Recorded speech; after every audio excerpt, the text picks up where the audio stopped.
all of you. Today is your introduction class to general clinical examination. So, what are the objectives of today's class?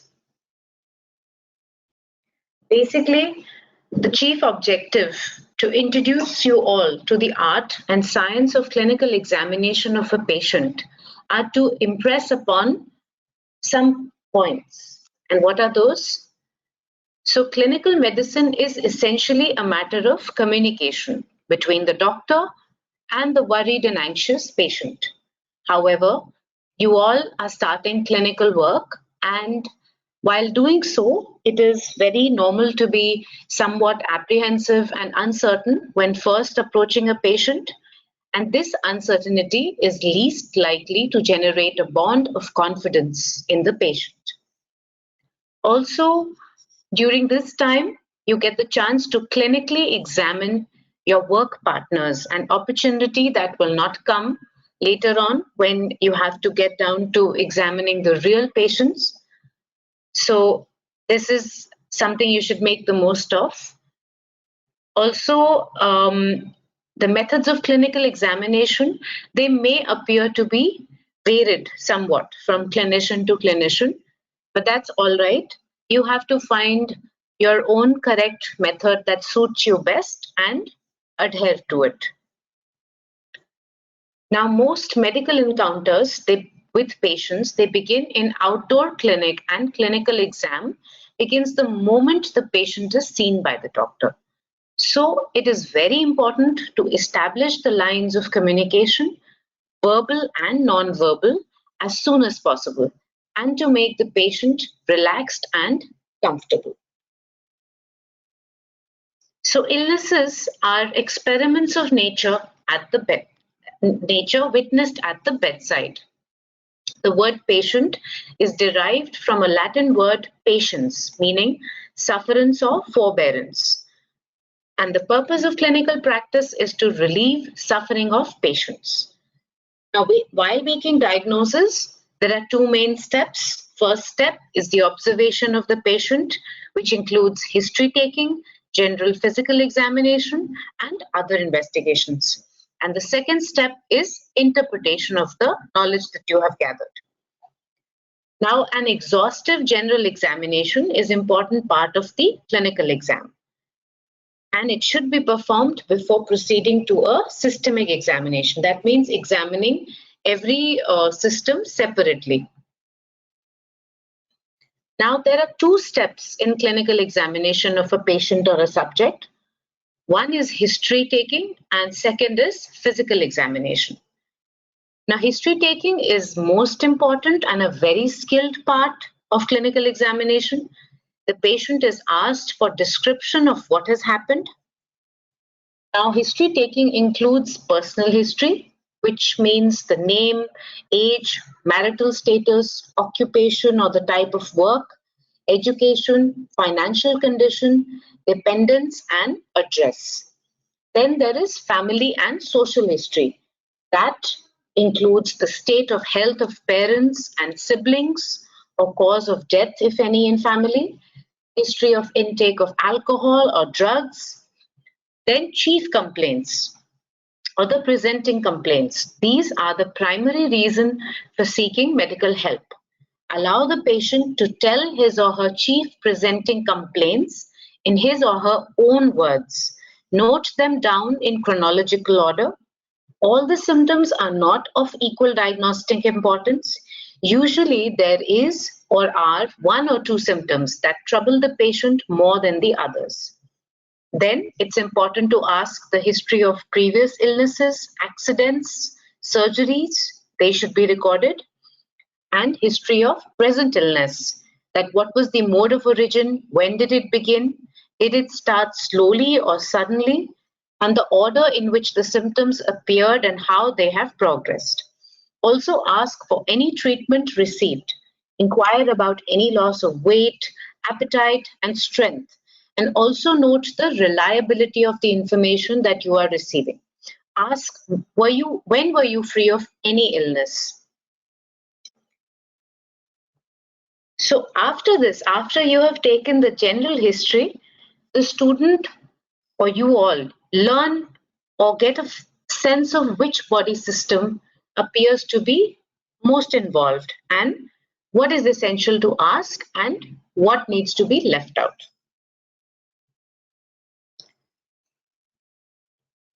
Now, a clinical examination is a matter of communication between the patient and clinician. So, orderly examination for evaluation of patient's body and its functions. This includes non-invasive methods along with measurement of vital signs. It has two components, a general physical examination and a systemic physical examination. So today we are focusing on a general physical examination. Thereafter, you will be learning about each system and doing systemic examination with regards to each system of the body. Now, there are certain prerequisites for a physical examination. As I said, it is a matter of communication between the patient and clinician. So, it's very important to establish rapport or sympathy with patient as soon as possible, helping them to be relaxed, reassured, and therefore then they are more likely to be communicative with you. The room that you are examining them in should be comfortable with adequate natural daylight, as artificial light may mask changes in skin color. If the patient is a female, then the husband or a female relative or a female nurse must be present. This is important to protect the doctor from any later accusation of improper conduct. Also, the patient is asked to expose the area which is to be examined, and the doctor, if right-handed, is to stand on the right side of the patient. Now, what should a general physical examination include?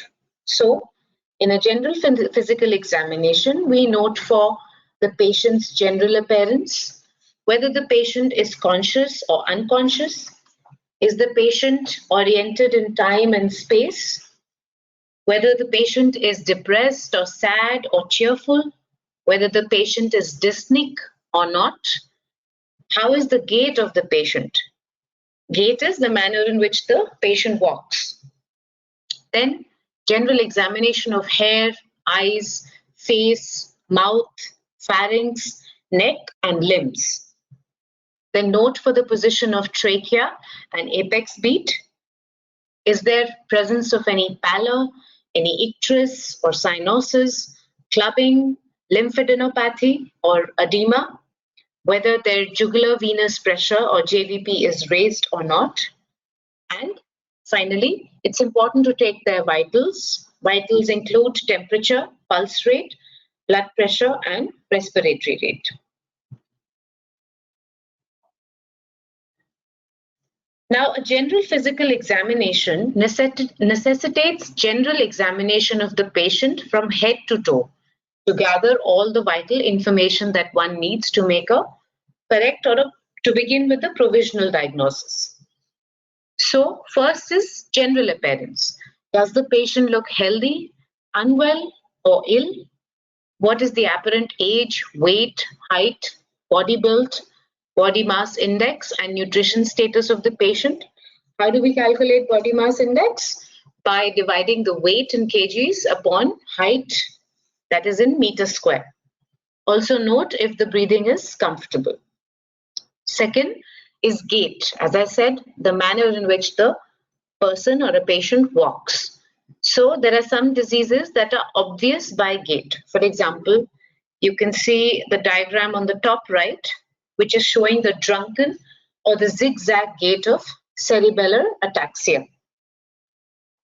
So just see that the child in this case walks bent forward with wide feet apart and takes irregular steps. It's almost like a sailor on a rough sea or someone who is drunk. So this is the drunken gait of ataxia. And the picture on the right below is showing you the rigid gait of Parkinsonism.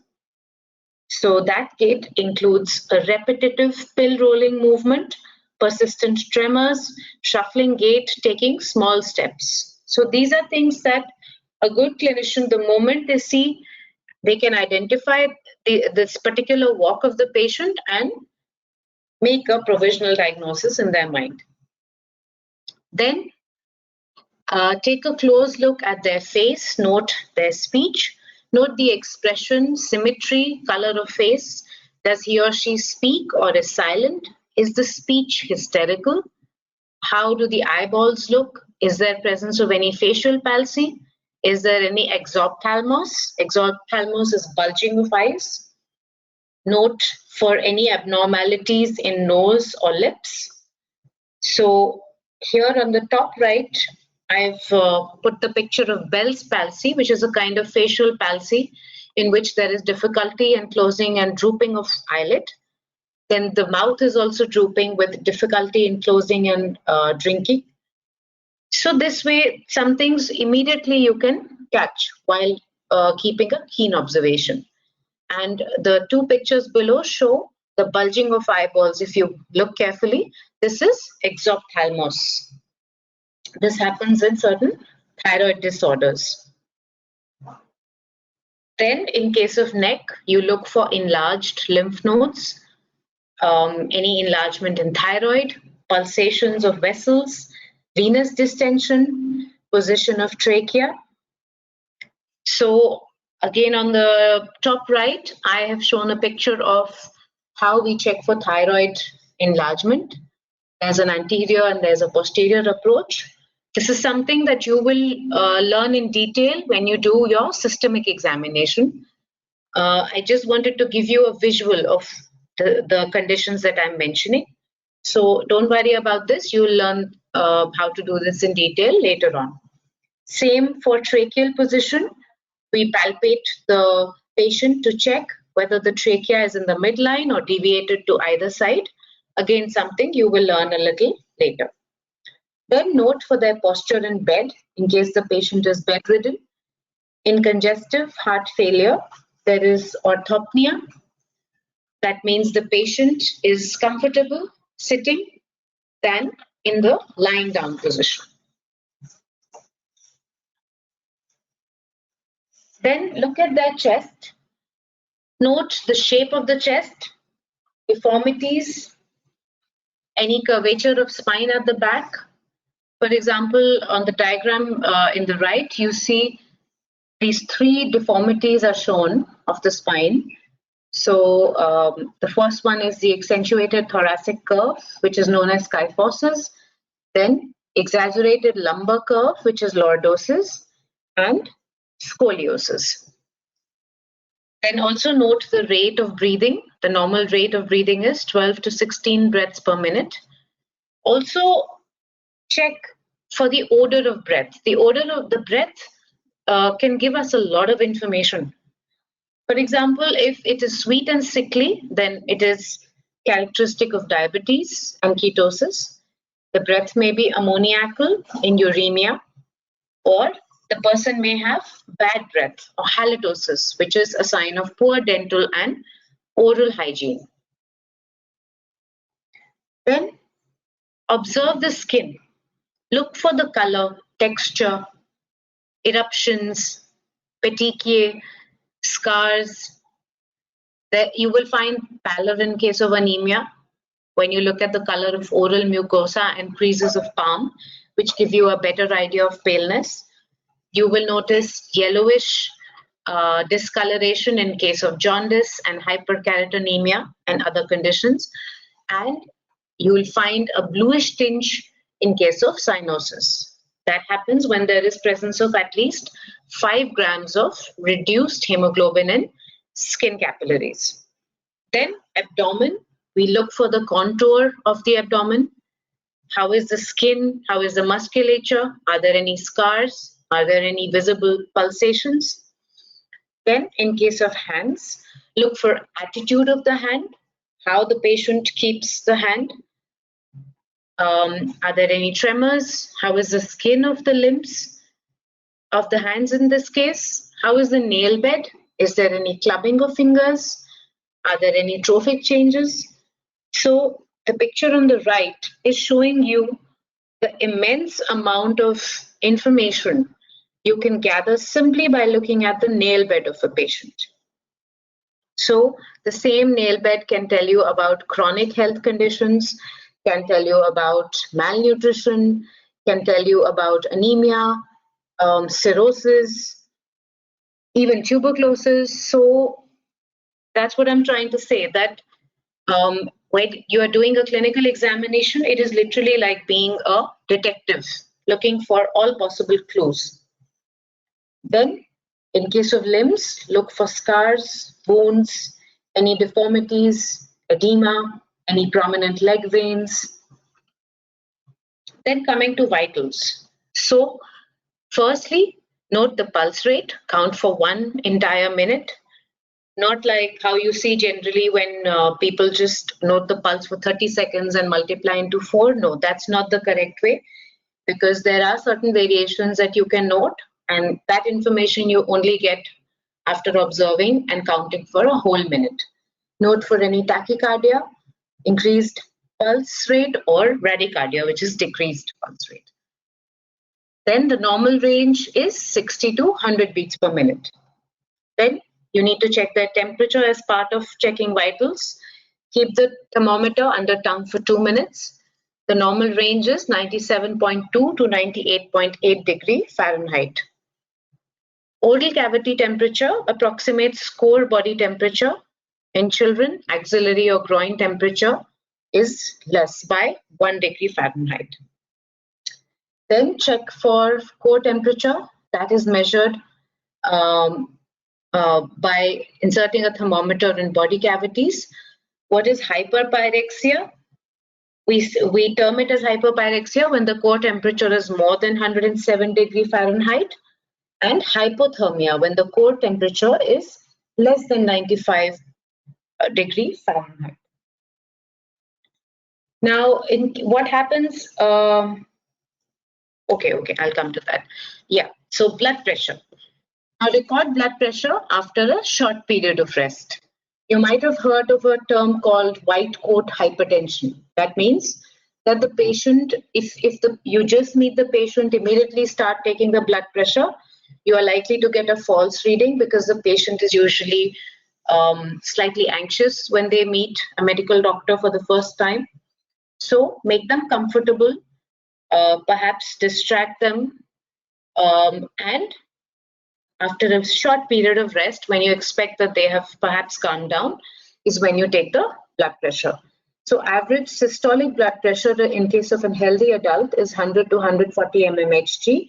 Average diastolic blood pressure is 60 to 90 mmHg. The difference between a systolic and diastolic blood pressure is called as pulse pressure, and normal pulse pressure is around 30 to 60 mmHg. What I was saying just now was that in case of elderly, both these values of systolic and diastolic blood pressure, they tend to be higher than these normal values. And in case of children, both these values tend to approximate to lower values. Then respiratory rate, again counted for a full 1 minute by observing the patient's abdominal movements.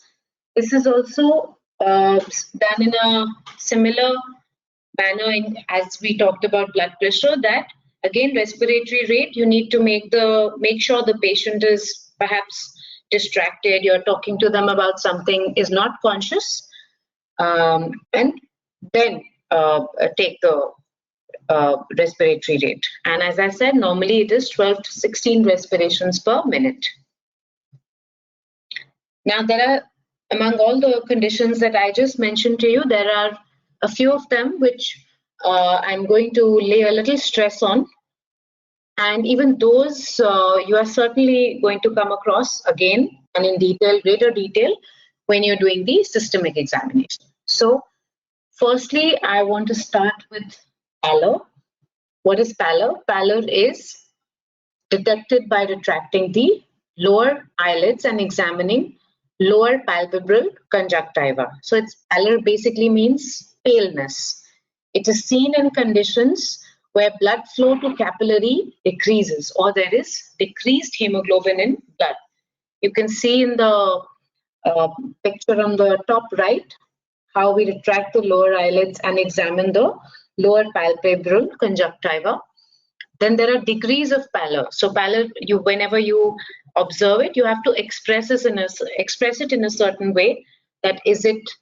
If pallor is 0, you'll say there is no anemia. If it is 1+, that is mild anemia. 2+, that means moderate anemia, and 3+, that means severe anemia. So now I'm going to quickly switch to showing you a video that we made to demonstrate how we see pallor in the eyes. So basically the audio of the video you will not be able to hear, so I'll tell you what we are doing as it plays.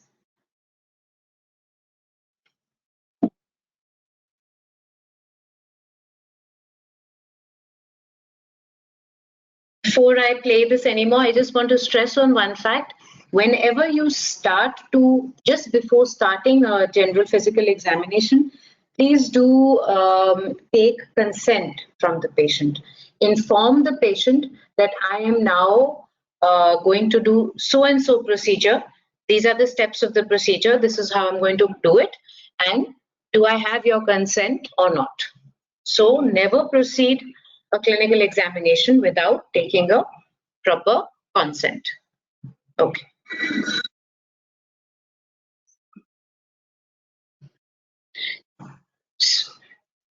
So basically, we ask the patient to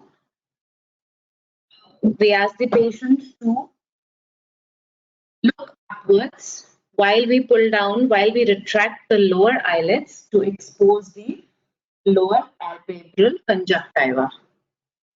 Okay, and in that lower palpebral conjunctiva is where we look that are they looking pale or not, and if they are pale, then we term it as pallor, and then you will start looking into what are the reasons, what may be the possible reasons for an unhealthy pale appearance. An unhealthy pale appearance may be a sign of anemia. Okay, so let's proceed. Next condition that I want to talk to you about is icterus. So icterus is basically the yellowish discoloration of sclera, skin and mucous membranes. This happens due to presence of increased bilirubin in blood. Now icterus is observed in sclera. Why sclera? Because it is rich in collagen fibers, and collagen fibers have a high affinity for bilirubin. The normal bilirubin is 0.2 to 0.8 milligram per 100 ml of blood. But when serum bilirubin increases more than 2 mg%, then the jaundice appears clinically. If it is less than 2 mg%, it is often called as biochemical jaundice or subclinical jaundice, where the bilirubin levels are already raised, but it's not yet evident. So let's go back to a video that I tried to make to show you, to demonstrate icterus. So in case of icterus, we ask the patient to look downwards and retract the upper eyelids of both eyes together and examine the upper sclera. So observe the sclera carefully and look for any, just have a look one more time. Have a look for presence of any yellowish discoloration, and that is what we call as icterus, and it can be a sign of jaundice or any other condition. There are more conditions in which icterus is present, not just in jaundice, and that's something that then you can confirm by doing in lab investigations. Then next we go to cyanosis. So bluish discoloration of skin and mucous membrane is called cyanosis. It occurs when absolute concentration of deoxygenated or reduced hemoglobin is more than 5 gram %. So here you can see the sites where we note for presence of cyanosis, like the tongue, the lips, tips of fingers, and pinna of the ear. Now there are two types of cyanosis. Central cyanosis and peripheral cyanosis. As I said, central cyanosis is seen in case of lips and tongue, and peripheral cyanosis is seen in hands, feet, or ears, and usually seen when one is cold. Now, in the picture on the right, you can have a quick look. There's a mnemonic for learning the etiology of the two kinds of cyanosis. And something to remember is that in anemic or hypovolemic patients, the central cyanosis is rare, as severe hypoxia is required to produce the necessary concentration of deoxyhemoglobin. Whereas in patients with polycythemia, they are cyanosed at even normal arterial oxygen saturation. And in case of peripheral cyanosis, it is also found with central cyanosis. It is seen in poor peripheral conditions like shock, heart failure, peripheral vascular disease, Raynaud's phenomena, and venous obstruction. For example, in case of deep vein thrombosis. Now next, let's go to a condition called as clubbing. What is clubbing? It is the bulbous enlargement of soft parts of terminal phalanges and tissues at the base of nail are thickened. The angle between base of nail and adjacent skin is lost, and the nails become convex both transversely and longitudinally. So by this mnemonic, you can remember the causes of clubbing. So just see here, this is how a normal angle of the nail bed looks. It is around 160 to 165 degrees. And in case of clubbing, this angle becomes distorted, it becomes obtuse, furthermore obtuse, and goes on to be around 180 degrees. You can see how clubbed fingers look. Now there are certain degrees of clubbing which happen over a period of time. So these are the stages when the appearance is normal, but the fluctuancy increases in stage 1, stage 2. There's loss of angle between the nail and nail bed. Stage 3, there's increased curvature.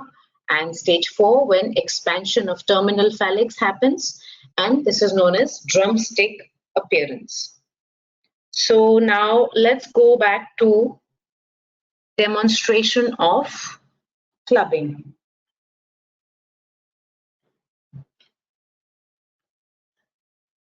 So there are now many methods of demonstrating clubbing, one of which is to check for something known as the Shamroth sign.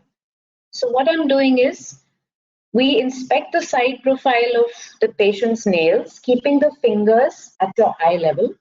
Ask the patient to oppose the nails of index fingers of each hand. Okay, note them at your eye level. That's important. Do you see this little diamond-shaped window between the proximal margins of nails? Yes. So this is the Shamroth sign. This is what is normally present. If you all try it today, afterwards, you will notice this diamond-shaped window. Okay. And however, in case of clubbing of fingers, this window is absent. That's why it is known as, the Shamroth sign is also known as the window sign. Just see this diamond-shaped window. Observe it today by opposing your index fingers.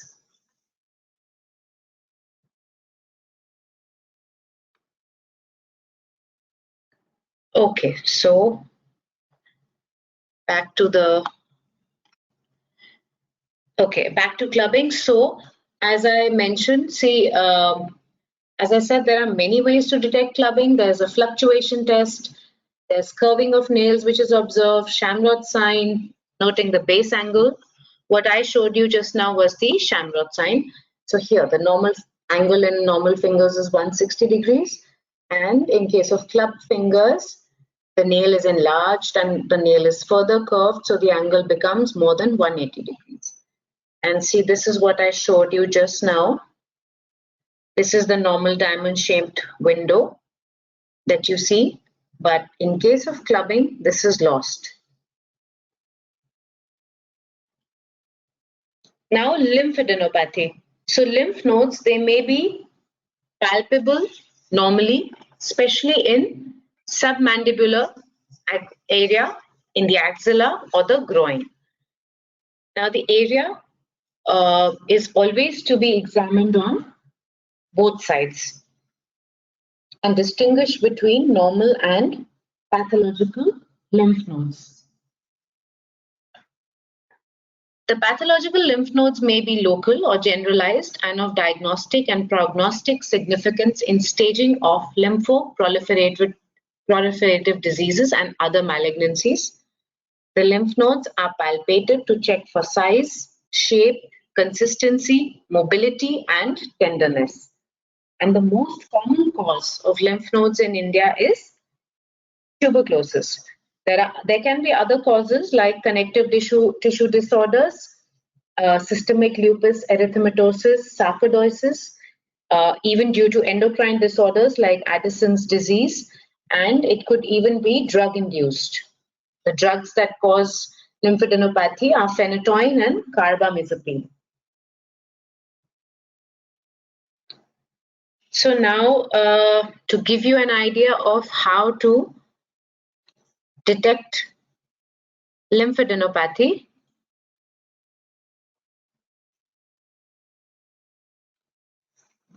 so there are several groups of lymph nodes in the body. We know that. For now, in this particular video, I'm just demonstrating the palpation of cervical lymph nodes. So what are the cervical lymph nodes? You have submental. Okay, let's go one by one. So in the front, you have submental lymph nodes, which I'm palpating now in the video. Okay, you have to gently poke your fingers below the submental bone or the tip of the mandible to feel for submental lymph nodes. Then between the tip of the mandible and the angle, so somewhere along the midline, you have to palpate for submandibular lymph nodes. You can palpate both at the same time, as you can see just now. Then there are lymph nodes around the ear. There are preauricular lymph nodes just in front of tragus. Then infraauricular lymph nodes below the pinna, and retroauricular lymph nodes behind the mastoid process. Then stand behind the patient, flex the neck a little bit and feel for occipital lymph nodes just around the occipital bone.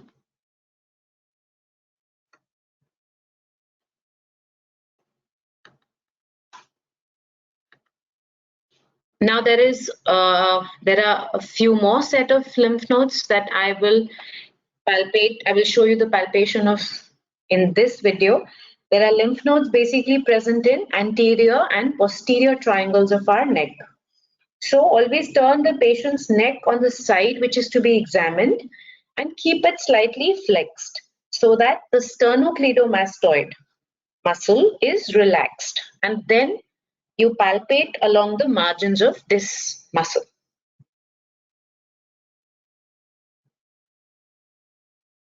One second, I think, oh, do I have the correct video?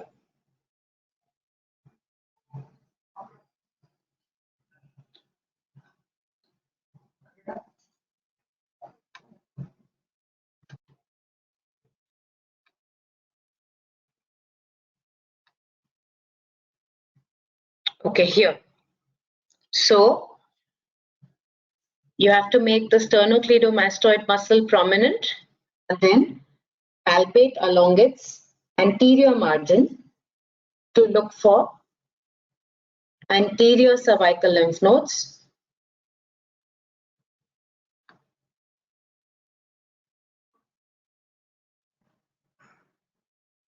Then you have to palpate along the posterior margin to look for posterior cervical lymph nodes. And finally, you have to hold the belly of the muscle from both sides, the thumb and fingers, and look for the deep cervical lymph nodes. I am somehow missing that little clip. Let me see. I'll try to look again for it at the end of it, at the end of our class. Okay, so let's go back to our PPT.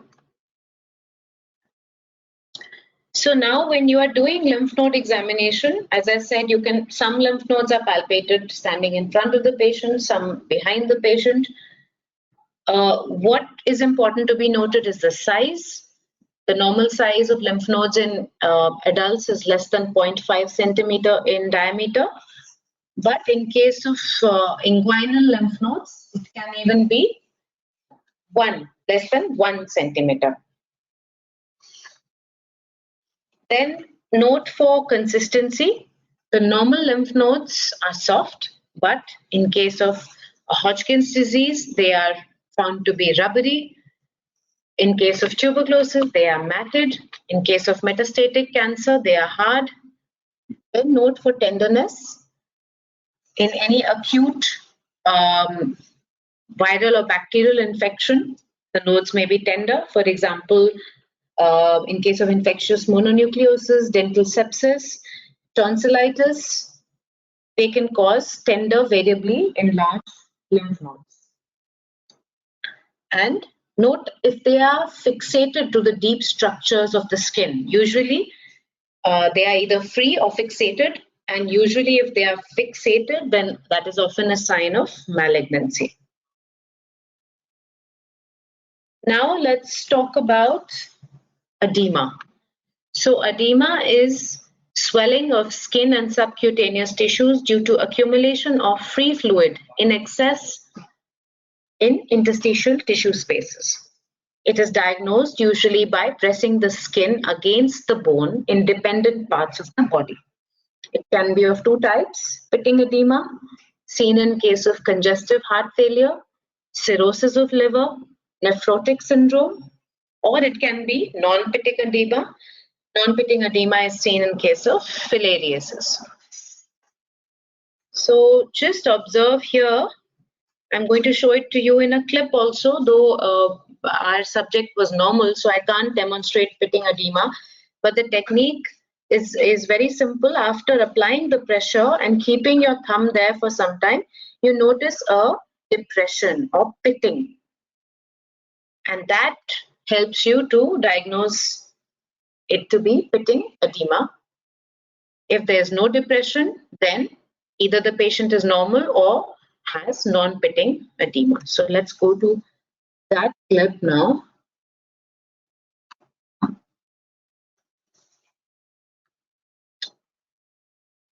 So here we are trying to demonstrate edema in the lower leg. You apply firm pressure of your thumb for some time. This can be done behind the medial malleolus or over the shins or dorsum of the foot. So keep it pressed for some time, and once you lift up your thumb, then look for any depression or pitting caused by the pressure of thumb. On removing the finger, if the depression remains visible, then it is pitting edema. Otherwise, it's either no edema or non-pitting edema.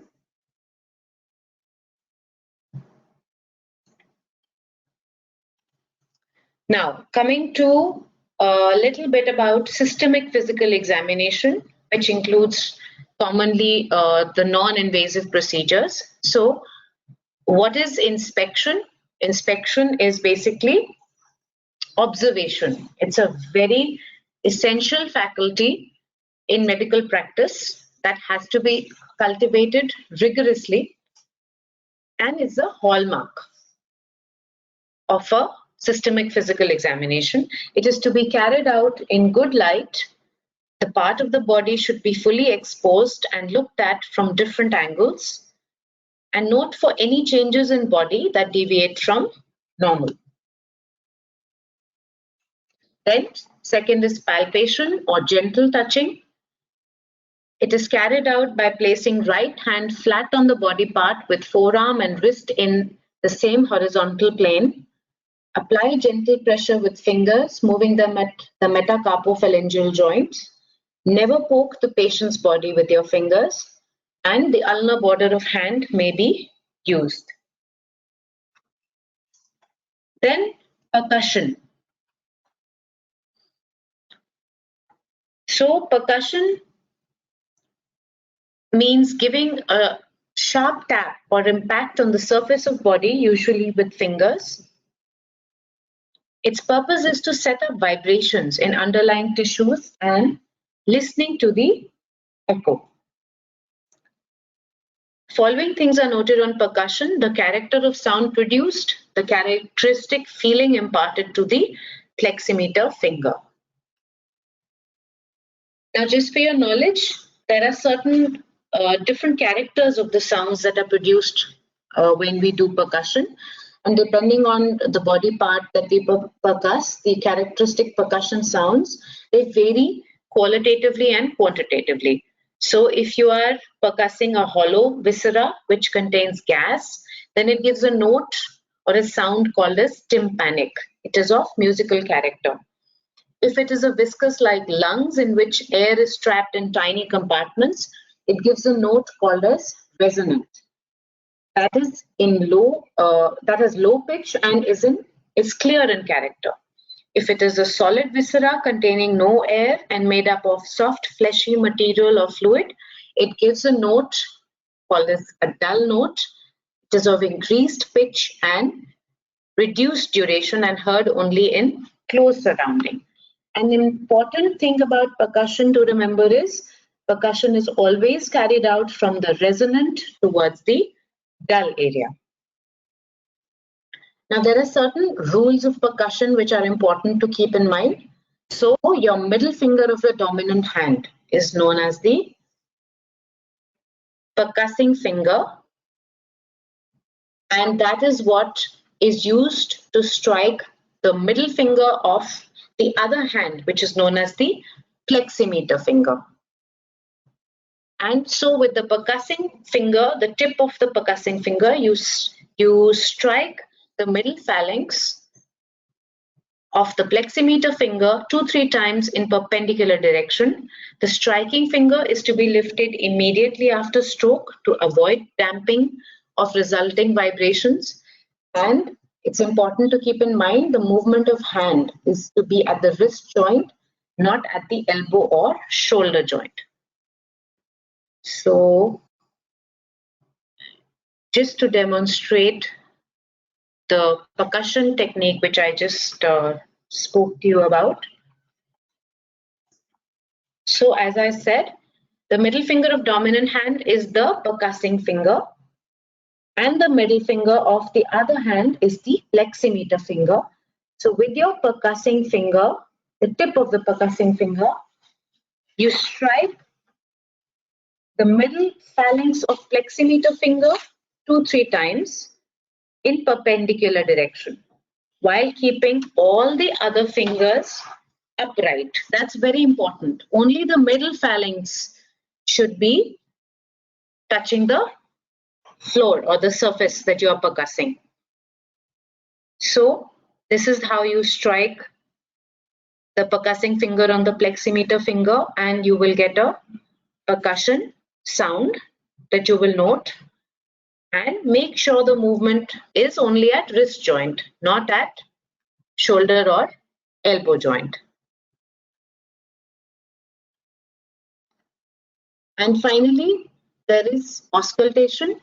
Ausculting means listening to body sounds to assess the functioning of certain organs, and it's basically used for amplifying sounds. So, you all know that we use a stethoscope for auscultation. It consists of two earpieces or ear knobs joined together with the help of metallic tubes to a Y-shaped rubber tube. This is the Y-shaped rubber tube, and it has a diaphragm which notes high pitch and sharp sounds like heart and breath sounds in case of adults. And with the bell, we check for low pitch sounds like the third and fourth heart sound and breath sounds in children. And often, because of a thin chest wall, the breath sounds are louder in children than adults. Now, again, a very important thing about auscultation is, before making attempt to examine the affected part, always first examine the normal counterpart on the opposite side for comparison. Now, some commonly used terms that you all need to be well versed with. What are symptoms? The subjective disturbances in body functions resulting from disease, which the patient experiences and causes him to feel that he is or she is unwell. They are not visible to an observer. And so symptoms are what the patient will tell you. What you note in history are symptoms, and signs are what you observe. That the patient is never going to tell you the signs. Signs are out of your learning, your knowledge and observation. So objective marks of diseases that a trained person can see and measure using his or her senses, generally unaided, though the aid of stethoscope is usually allowed. Example, fever, high blood pressure, paralysis. Then disorder is abnormality of structure or function. Disease is illness characterized by a specific recognizable set of symptoms and signs, any specific change from state of health. Disease may be local, affecting a particular part or limited region of body, or a systemic disease affecting either entire body or several parts of it. Then diagnosis, the science and skill of distinguishing one disorder or disease from another, patient's history of illness and physical examination, and their correct interpretation builds a picture of the patient's illness. So sometimes a diagnosis is only provisional. So initially what you come up with after taking your history and clinical examination is usually a provisional diagnosis, and then you confirm it after lab or doing any other special investigations. What is prognosis? So after considering all aspects of patient's illness, the doctor may be able to give opinion about possible future course of disease, that is the degree of cure possible or otherwise. Now, what are vital signs? So vital signs refer to 4 signs which can be seen, measured and recorded in a living person, which we spoke about earlier. They include pulse, blood pressure, respiration and body temperature. Former 3 are controlled by vital centers located in medulla, while body temperature is controlled by the hypothalamus. These must always be checked during the general physical examination. So just to give you an idea of how you are to record the findings of a general clinical examination. So before you start your history taking and examination, it's good to just write out the headings to keep you in line with what you need to ask, and then it's easier to note down your observations. Then before ending this class, I just want to leave you with some important Fiverr questions. You may be asked the importance of a general physical examination. How is jaundice detected clinically? The causes of yellowish discoloration of skin and mucous membrane. How do you define cyanosis? The different types of cyanosis. The physiological basis of cyanosis. How do you classify hypoxia? Causes of anemic hypoxia. Which physiological conditions cause hypoxia? Then what are the stages of clubbing? What are the vital signs? Define edema and the different types of edema. Then what is lymphadenopathy? And there are some more questions. I think the ones that I just told you about, I'm sure we have already discussed the answer. Then also you may be asked what conditions should be fulfilled before you proceed to do a clinical examination. I mentioned that right in the beginning. Why is natural light preferred over artificial light to do a clinical examination? Because as a natural sunlight contains different wavelengths of all spectral colors, the different colors can be made out easily.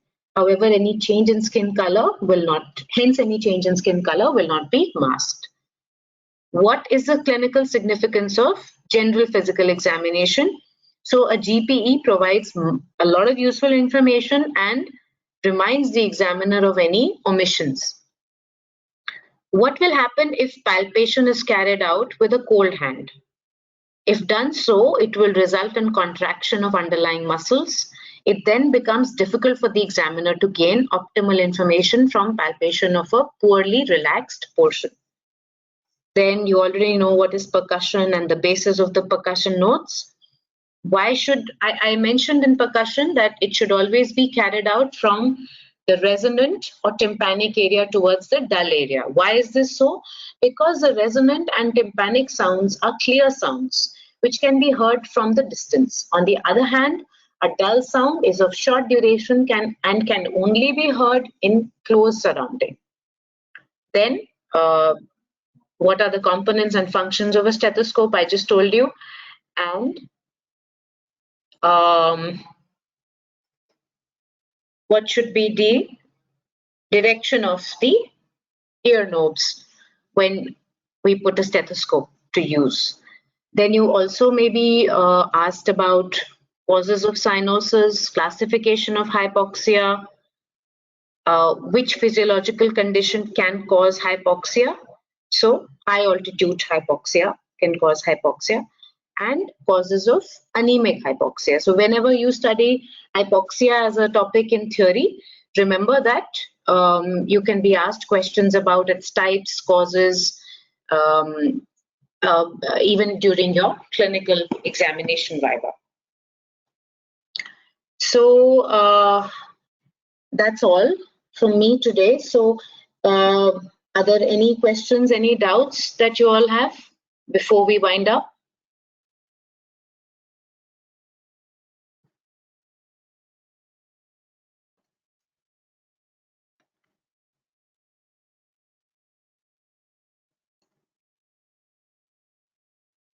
Any doubts, any queries?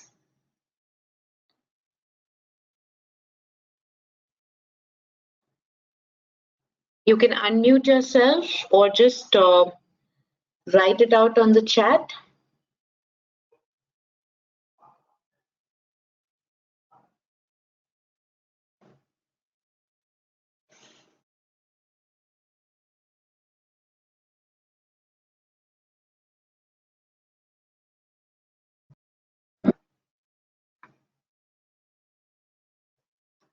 So I'm just unmuting you all.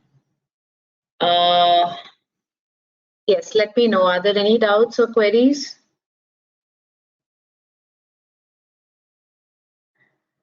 Okay, so I am now able to look at some queries. Okay, let me see.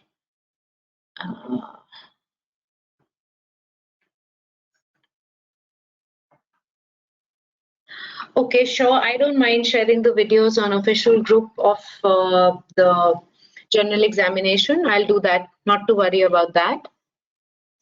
Then pill rolling movement is very specific of Parkinsonism. Like with the fingers, the way if you take a capsule in your hand and you roll it with your fingers, it's that kind of a movement that is very characteristic of a Parkinsonism patient. Again, it is something, you will read when you read in detail about Parkinsonism as a disease. Then someone has asked, can you repeat percussion notes? Okay, sure. I'll just go back to that slide.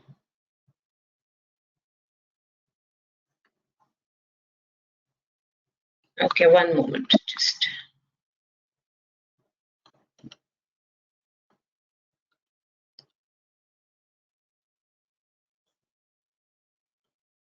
So these are the notes. Just have a look. There's a tympanic note. There's a resonant note.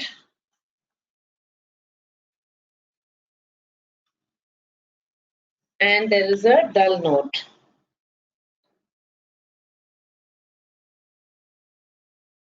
So just go through the slide once.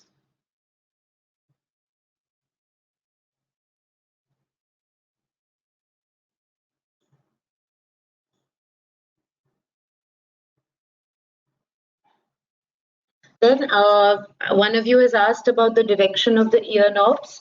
So they should always be they should point in a forward direction as you insert them into your ears. Okay, and why is this so? Because the stethoscope headset is angled to complement the anatomy of your typical ear canal. So that's the direction that we will place the ear knobs into, and this will give you a comfortably acoustically sealed fit. Okay, then someone asked me about lymph nodes.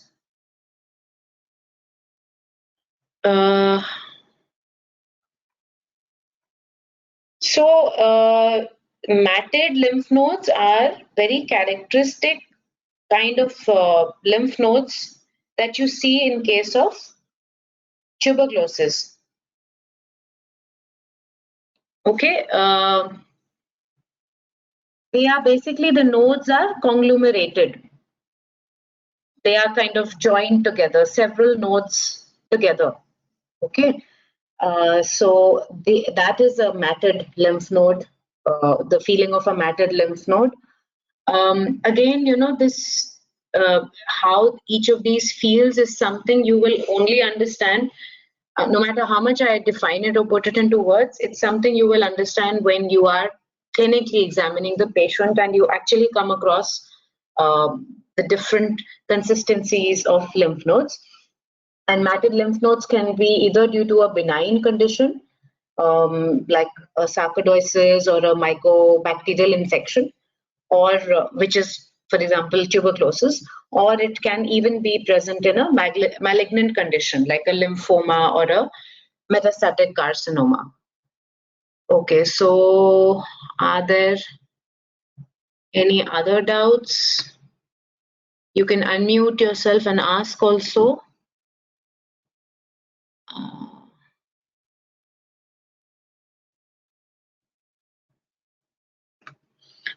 There's one question which says, in percussion, is it heard in a plane perpendicular or parallel to midline?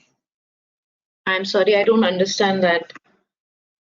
I mean, there's no direction of how you hear it.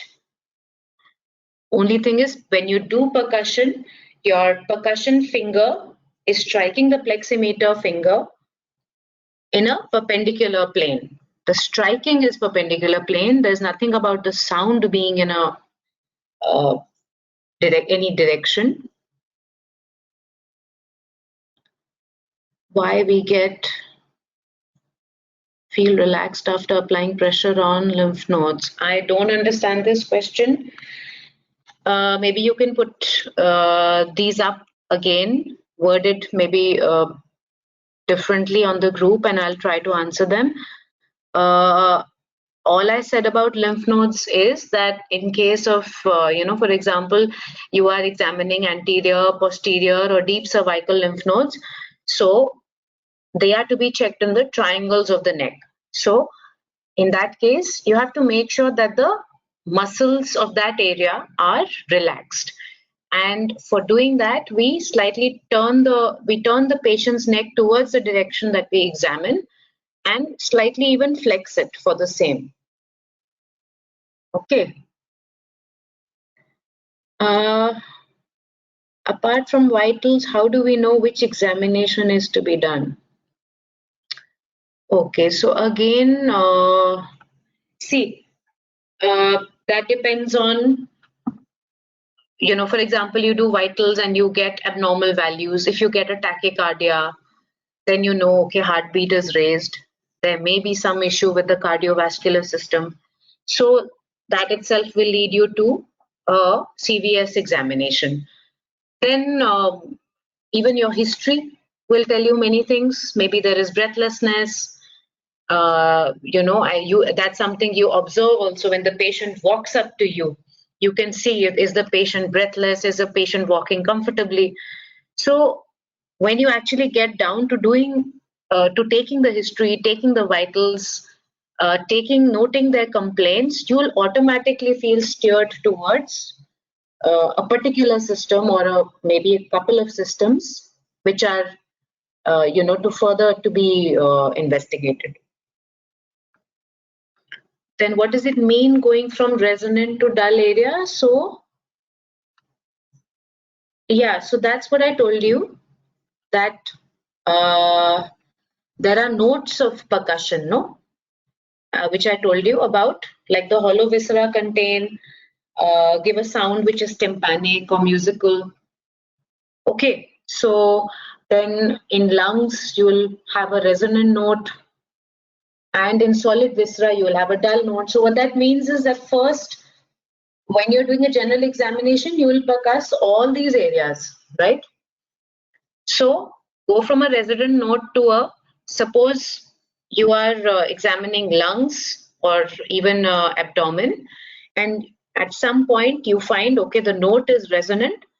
So start from that point and go on till you percuss the entire area, and so go towards the dull note. So it's basically, the statement is telling you the direction of your movement, that you find a resonant note somewhere and then you keep moving towards, okay, where is the dull note? Till where does this resonance last? And at what point does the dull note begin? So go from a resonant to a dull note area and not the other way around. Any other queries? I mean, I have answered all the ones which were. 1 minute. There are some more. So what happens to palpation if the hand is cold? So I just explained to you that. I'll repeat myself. So basically, a cold hand will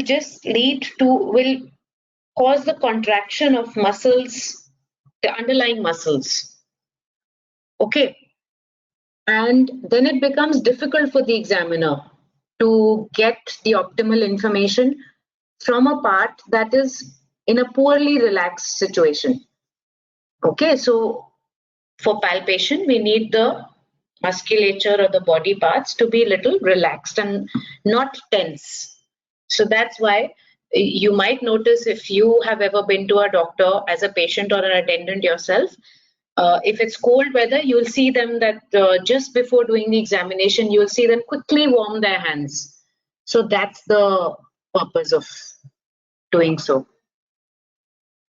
Okay, so the written queries, I have tried to answer all of them. If there are any more queries, you can ask me now, or you can always put them up in the official group and I will try to answer them there, no problem.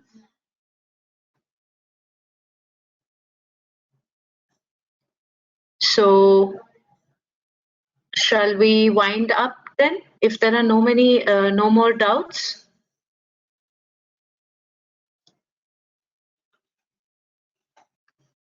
Again, somebody has said